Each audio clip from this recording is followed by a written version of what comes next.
الكرام متابعي الصحافه الوطنيه الهوات، اهلا وسهلا ومرحبا بكم معنا من هنا من امام الملعب الكبير مولاي عبد الله، والمباراه الثانيه للمنتخب الوطني المنتخب المالي. لكن مباراه صعبه لان المنتخب المالي ابتعد المنتخب الاولى، المنتخب المغربي يريد الفوز من اجل تعليق صداره والبقاء اولى في المركب الامير مولاي عبد الله.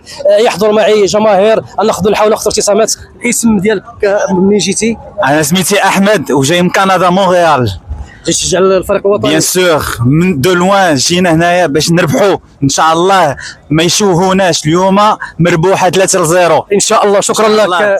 ناخذوا ابتسامات ديال احد المشجعين. معكم عبد العزيز خياط، جاي من بلجيكا. الجاليه المغربيه باش نساندوا المنتخب الوطني ديالنا، وان شاء الله اليوم غنحققوا واحد الفوز كبير على المنتخب المالي. المنتخب المالي شويه قوي شويه، ولكن حنا ماشي مشكل. حنا عندنا الامكانيات باش نقدروا نفوزوا عليه.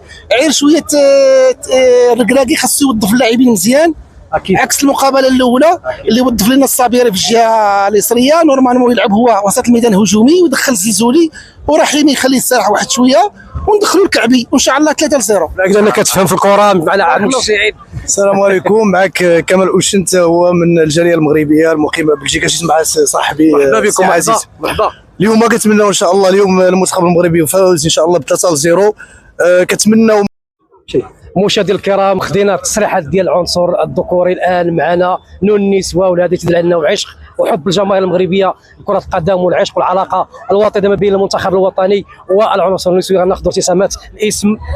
وفاء العراقي، من مدينه الرباط. جيت ولا بد انني نشجع الفريق الوطني المغربي ان شاء الله، اللي كنتمنى له الفوز على نظيره المالي، وهذا ليس بعزيز على الله اننا ان شاء الله نتفوقوا. وبالمناسبه ولا بد انني نشكر الراعي الاول على كره القدم صاحب الجلاله الملك محمد السادس نصره الله، وايضا صاحب السمو الملكي ولي العهد الامير مولاي الحسن. وعلى ذيك الابتسامه ديالو كنتمنى انها حتى هذا النهار ان شاء الله كل شيء يخرج مبتسم وكل شيء يخرج فرحان. ان شاء الله كنطمح انها تكون 3-0، المغرب 3 ومالي 0، واللعابه ديالنا كاملين يبقاو بصحه جيده، ما يكون لا اعطاب لا حتى شي حاجه.